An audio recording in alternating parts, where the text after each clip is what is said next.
Hello, my friend. This time our story is about Julius Caesar, a brilliant general, a powerful leader, and the man whose actions helped bring the Roman Republic to an end. As you listen, I invite you to relax and imagine each part of his life. This story is told in simple English, made for learners like you who love great stories. Let's begin the journey of Julius Caesar. Chapter 1. Early Life. A boy from a noble family. Julius Caesar was born in the city of Rome in the year 100 BCE. His full name was Gaius Julius Caesar. He came from an old and noble family, the Julii, who said they were related to the goddess Venus. His family was respected, but they were not very rich at that time. His father, also named Gaius Julius Caesar, worked as a government official. His mother, Aurelia, was known as a wise and strong woman. Many people said she was the reason Caesar grew up with discipline and ambition. Young Caesar watched the world of politics from a young age. He listened to conversations, watched speeches, and learned how power worked in Rome. When he was just 16 years old, Caesar's father died. This left him as the head of the family. It was a big responsibility for someone so young, but Caesar did not run from it. He stayed strong. He began to dream of great things. He wanted to serve Rome. He wanted to be someone important. At that time, Rome was not ruled by emperors. It was a republic. Powerful men in the Senate controlled the city and its laws.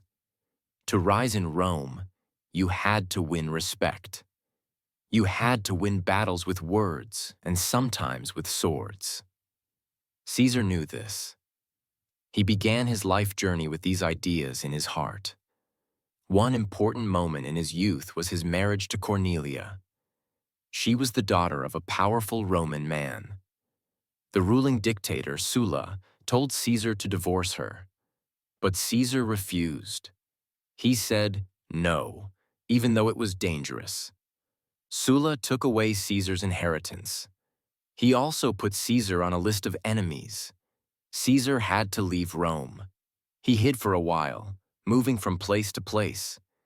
This brave choice showed people something new. Caesar was not afraid of powerful men. He followed his own mind. He would not give up his beliefs for safety. In the years to come, this would be both his strength and his risk. After Sulla's death, Caesar returned to Rome. He was still young, but now people noticed him. He wore simple clothes and spoke with clear words. He walked with calm confidence. Many said, "This young man may go far," and they were right. Chapter 2. Young Ambition, Learning the Ways of Power. When Julius Caesar returned to Rome, he began to study public speaking. He knew that strong words could change minds. He traveled to the island of Rhodes to learn from a great teacher named Apollonius. On the way there, something surprising happened. Caesar was captured by pirates. These pirates took him as a hostage and asked for money. But Caesar did not act like a victim. He acted like a leader. He told the pirates to ask for more money because he believed he was worth more. The pirates laughed, but they agreed. Caesar stayed with the pirates for more than a month. He joked with them and told stories. But he also gave them a warning. He said, "When I am free, I will come back and punish you." The pirates thought he was joking. But after his ransom was paid and he was free, Caesar found them again. He caught them and had them punished, just as he said. This moment showed Caesar's courage and memory. He was not just a dreamer. He remembered every promise, and he kept his word, even to enemies. After this, Caesar returned to Rome again. He started working in government. First, he became a lawyer. Then he became a military officer. His work took him to many parts of the Roman world. He learned how to lead soldiers. He learned how to manage cities. He also learned how to win support from the people. Caesar was very good at speaking to crowds. He used strong, clear words. People liked to listen to him. He spoke about fairness. He spoke about change. He promised to help the poor. Many Romans loved him for that. He did not speak only for the rich. He spoke for all Romans. One time, Caesar helped bring games and shows to the people. He used his own money to pay for them. The people were very happy. They remembered his kindness. But some leaders in the Senate did not like this. They thought Caesar wanted too much attention. Still, Caesar continued to grow. He became more popular each year. He knew how to win hearts. He smiled often. He listened carefully. He made people feel important. And he remembered names, even of simple workers and soldiers. By the time he was in his early 30s, Caesar had learned many lessons. He had faced danger. He had spoken in court. He had led soldiers. He had made friends with powerful men. But he also had many enemies. Some saw him as too bold. Others feared he wanted too much power. But Caesar was only beginning. His story was far from over. His next steps would take him deeper into the heart of Roman politics. Chapter 3. Political Beginnings, Climbing the Roman Ladder. Julius Caesar wanted to become a leader in Rome. To do this, he needed to win many elections. Each office had more power than the one before. These steps were called the cursus honorum, or the path of honor. His first big step was becoming a military tribune. This was a job for young men who wanted to learn how to lead. Caesar did well in this role. Then he became a quaestor, which was a kind of financial officer. This job took him to Spain, where he helped govern the land. While in Spain, Caesar visited a statue of Alexander the Great. He stood there for a long time. Then he said, "By this age, Alexander had already conquered the world, and I have done nothing." These words showed how much Caesar expected from himself. Back in Rome, Caesar was ready to rise higher. He became an aedile, which meant he had to organize festivals, games, and public works. Caesar spent a lot of money on these things.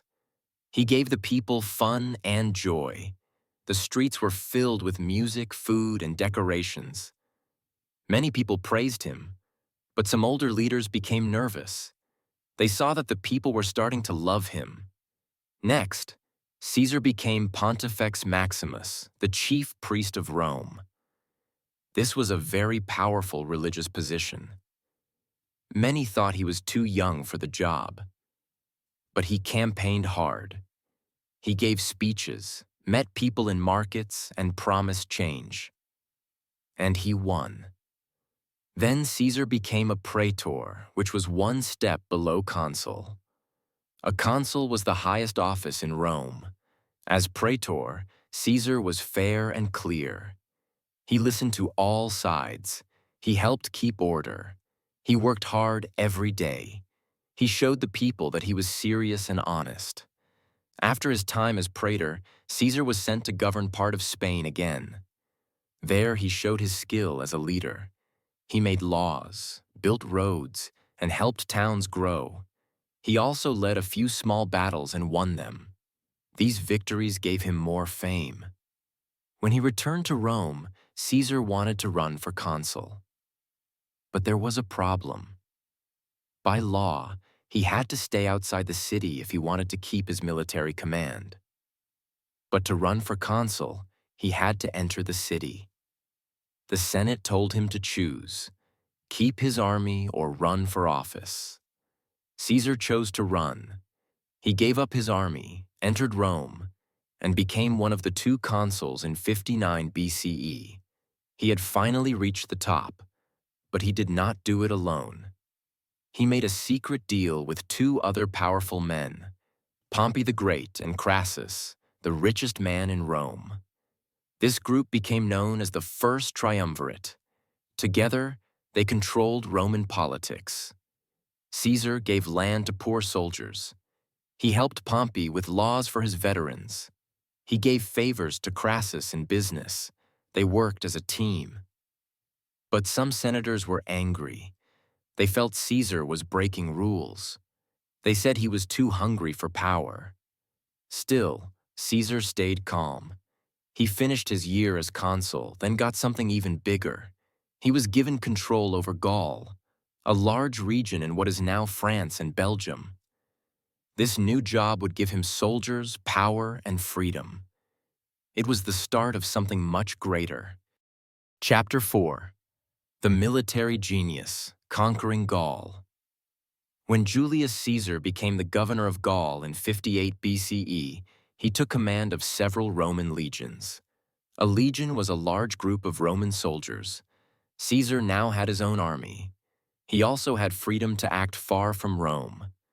This was the beginning of his greatest military journey.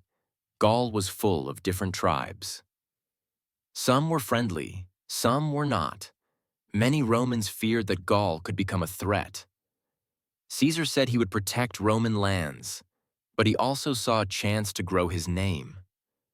By fighting and winning in Gaul, he could become a hero. One of his first battles was against a tribe called the Helvetii. They were trying to move through Roman lands. Caesar blocked them. He fought hard and won.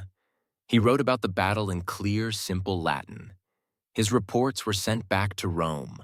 People there began to see him as a strong and clever general. Next, Caesar fought against other tribes. Some gave up easily, others did not. One great enemy was the Germanic king Ariovistus. Many Romans feared him. But Caesar attacked quickly. His soldiers trusted him. They believed in his skill. They won the battle, and Ariovistus fled. In each fight, Caesar used smart tactics. He chose good ground. He surprised his enemies. He also took care of his soldiers. He walked with them. He ate with them. He called them comrades, not just men. In return, they followed him with full hearts. One of Caesar's most famous enemies was Vercingetorix, a strong and brave leader from Gaul. This young man united many tribes. He used fire and hunger to hurt the Roman army. He destroyed towns so Caesar could not take food. Caesar's biggest challenge came at the city of Alesia. Vercingetorix and his army stayed inside the strong walls. Caesar built a wall around the city. Then he built another wall outside to protect from Gaul reinforcements. His army was trapped between two enemies. But Caesar had planned well. After days of hard fighting, the Gauls gave up. Vercingetorix walked out of the city and gave himself to Caesar. This was one of Caesar's greatest victories. Rome cheered. He was now a hero to the people. By the end of the Gallic Wars, Caesar had spent nearly 9 years in Gaul. He wrote a book called The Gallic War. It told the story of his battles. It also made him more famous. He wrote in a clear and simple way so all Romans could understand. His victories made him rich. His soldiers were loyal. But some men in Rome began to fear him. They saw that he had too much power. They worried he would not give it up. One of those men was Pompey, his old friend and ally. Soon, Caesar would have to make a choice. Would he return to Rome as a normal citizen? Or would he take a dangerous path and protect his power? Chapter 5. Crossing the Rubicon. No turning back. In 50 BCE, Julius Caesar stood at a crossroads. His time as governor of Gaul was ending. The Senate in Rome asked him to give up his army. They wanted him to return to the city as a private man. But Caesar knew this was a trap. If he returned without soldiers, he could be arrested, or worse. Caesar wrote letters to the Senate. He said he would give up his army if Pompey did the same. But Pompey refused. The Senate said Caesar must obey. They called him an enemy of the Republic. The message was clear. He had to choose between safety and power. Caesar made his choice. In 49 BCE, he led his army to the edge of Italy. There was a small river called the Rubicon. Roman law said no general could bring soldiers across it. If Caesar crossed, it meant war. That night, he looked at the water. Then he said, "The die is cast," and he crossed the Rubicon with his army. It was a moment that changed history. Now there was no turning back. He had chosen civil war. Many cities opened their gates to Caesar. People cheered as he passed. They still loved him. His soldiers were strong and loyal. Pompey and the Senate left Rome and ran to Greece. Caesar walked into the city without a fight. Caesar acted fast. He took control of the treasury. He gave food to the poor. He restored order. Then he turned to face Pompey, who was gathering an army across the sea. Caesar followed him. In 48 BCE, Caesar and Pompey met in battle near a place called Pharsalus, in Greece. Pompey's army was bigger. His soldiers were well trained. Many Roman leaders stood with him. But Caesar had speed, strategy, and trust from his men. Before the battle, Caesar told his troops, "Fight not for wealth, but for honor." The battle began. At first, it was close, but Caesar's forces moved quickly. They surprised Pompey's cavalry. They attacked from the sides. Soon, Pompey's army broke. Soldiers ran. The battle was over. Pompey fled to Egypt.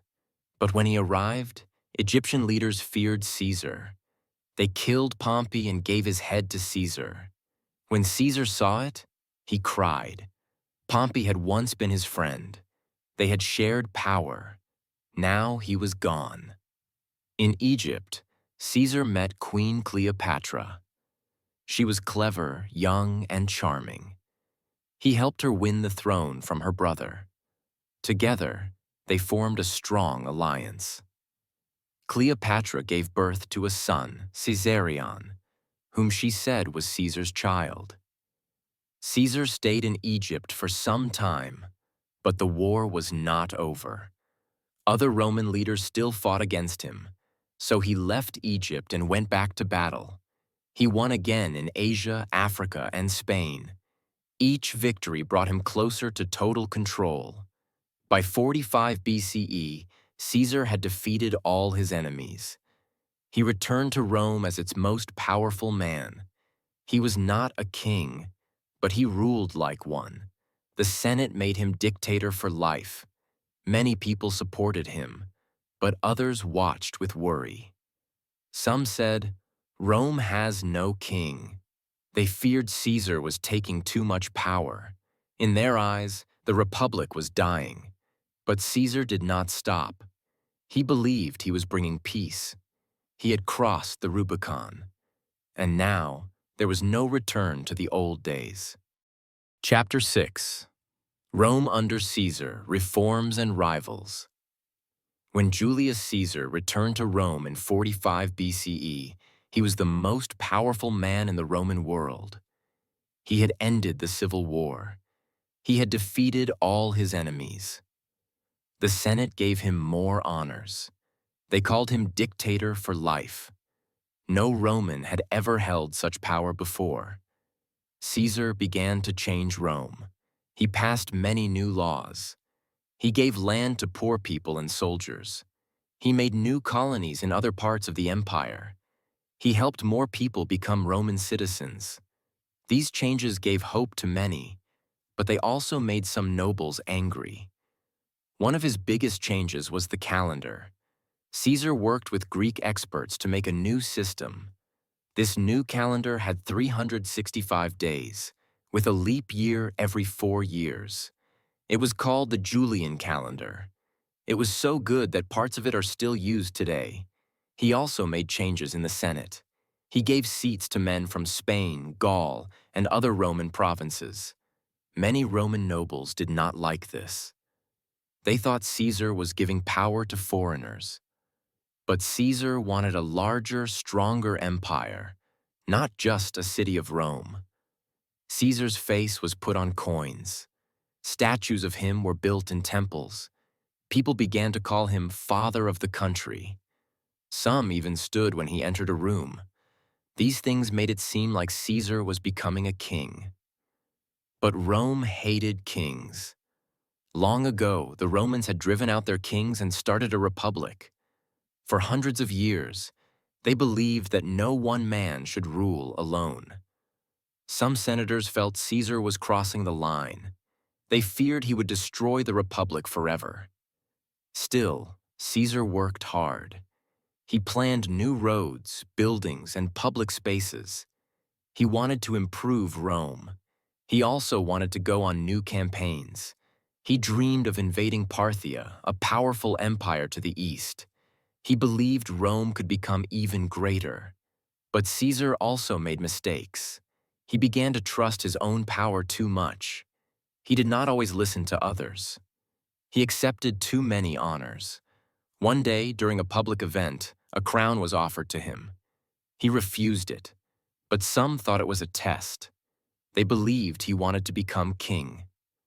A group of men in the Senate began to talk in secret. They were afraid of Caesar's power. They believed they had to act soon. They thought they were saving the republic. Among them were people Caesar trusted, including Brutus and Cassius. As Caesar continued his work, he did not see the danger growing around him. He walked through the streets. He spoke with the people. He planned new projects. But some close to him could feel a storm coming. The city of Rome was full of hope, but also full of fear. Caesar had built a new kind of power. But would it last? Chapter 7. Friends or Enemies? The Senate's Fear. By early 44 BCE, Julius Caesar had more power than any man before him in Roman history. He had ended the civil wars. He had brought order to the empire. He was called dictator for life. Still, some senators believed the republic was dying under his rule. Many Romans loved Caesar, but inside the Senate, fear was growing. Some senators remembered the old republic. They believed Rome should be ruled by many, not one. They saw Caesar as a danger to freedom. A secret plan began to grow. It was not made by one man. It was made by more than 60. These men called themselves liberators. They said they were protecting the republic. But others saw them as traitors. Some of these men had fought beside Caesar. One of them was Marcus Junius Brutus. Caesar trusted him like a son. He gave him honors and high office. Many were shocked when Brutus joined the plot.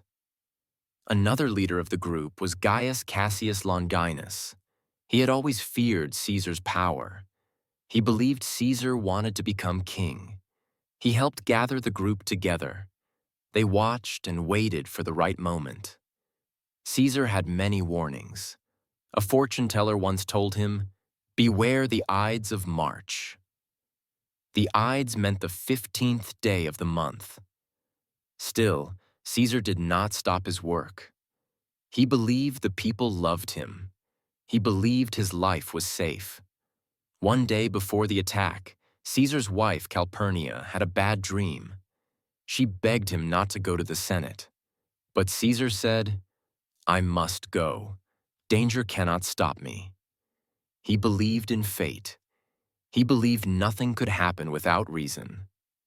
On the morning of March 15th, 44 BCE, Caesar walked through the city. He passed the crowd.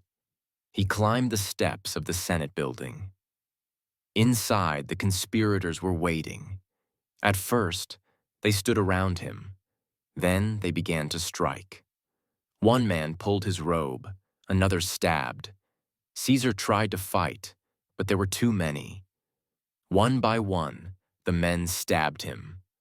At last, he saw Brutus among them. He stopped. He looked into Brutus's eyes. According to some stories, he said, "You too, Brutus." Then he fell. The great Julius Caesar was dead. When the people heard the news, The city fell into shock. Some cried. Some ran in fear. Some believed the Republic would live again. Others believed something terrible had begun. The men who killed Caesar did not find peace. They had removed one man, but they had not removed his power. Caesar's death would not bring back the old Rome. Instead, it would bring more war. His friends and followers would rise, and they would seek revenge. Chapter 8. Aftermath. The world without Caesar. After Julius Caesar's death, Rome did not return to peace. Instead, it fell into confusion and fear. The senators who killed Caesar thought they had saved the Republic. But they had no clear plan. They did not control the army. They did not control the people. Mark Antony, Caesar's close friend, quickly took action. He spoke to the public. He showed Caesar's will. He told the people that Caesar had loved them. He gave land and money, just as the will said. The people became angry at the killers. They saw them not as heroes, but as traitors. The men who killed Caesar ran away. Some fled to Greece. Others went into hiding. They were afraid. The people no longer supported them. The city they wanted to save had turned against them. Meanwhile, a young man arrived in Rome. His name was Gaius Octavius, but most people called him Octavian. He was just 18 years old. He was Caesar's great-nephew. In Caesar's will, Octavian was named his son and heir. This gave him power and respect.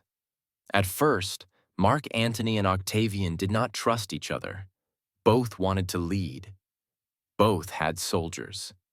But they needed each other. Soon, they formed a new alliance. They joined with a third man, Lepidus, to make the second triumvirate. Together, they hunted Caesar's killers. They made long lists of enemies. Many men were killed. Some were senators. Some were old friends. It was a dark and bloody time. The army of Brutus and Cassius, the main leaders of the plot, gathered in the east. In 42 BCE, two great battles took place near the city of Philippi. The armies of Antony and Octavian fought with full force.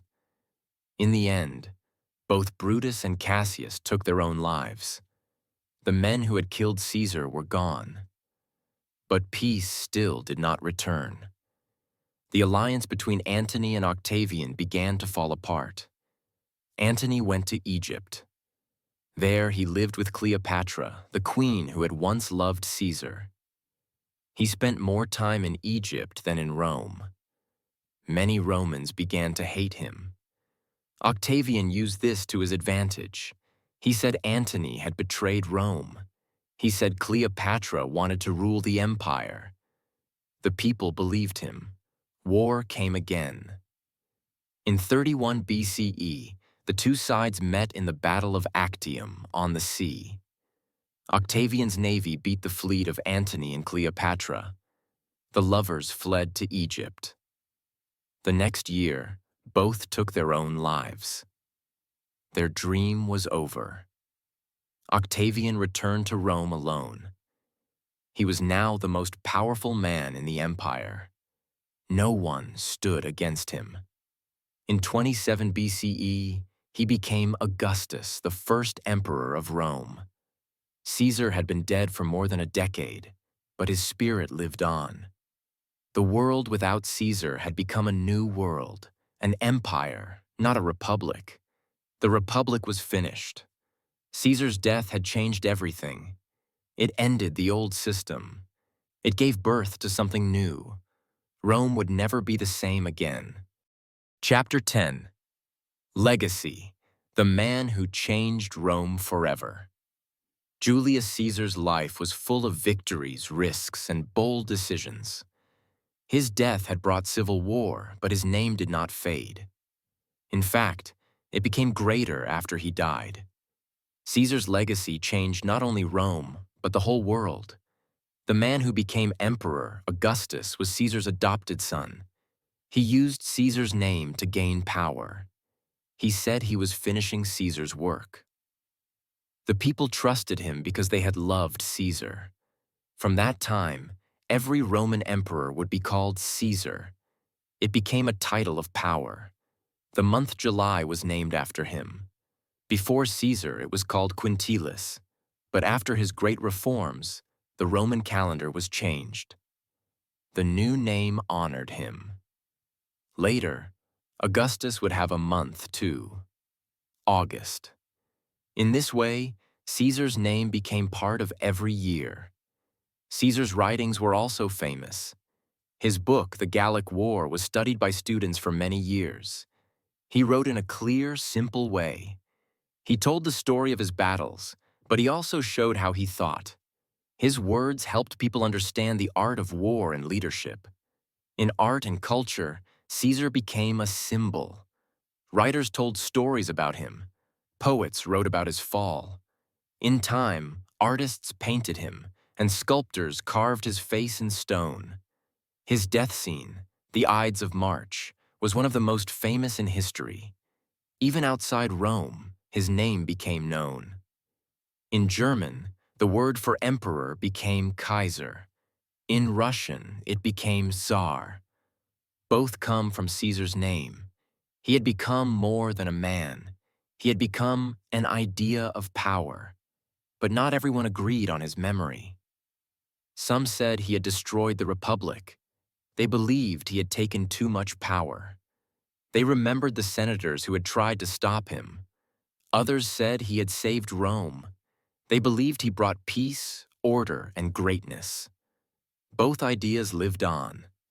Caesar had shown that one person could change the world. He did not wait for permission. He acted. He spoke clearly. He planned carefully. He took big risks. And he accepted the price. In every history book, Caesar's name appears. In every study of power, his story is told. The streets of Rome still hold his memory. Statues of him still stand. His life remains one of the most famous ever lived. He had lived with ambition. He had ruled with skill. He had died with courage, and his legacy never left. Julius Caesar had changed Rome forever. Thank you for joining the life journey of Julius Caesar, a real story told in clear English. His life was powerful, tragic, and unforgettable. Through this English listening practice, you have heard a story that shaped the world. Warm wishes to you, my friend.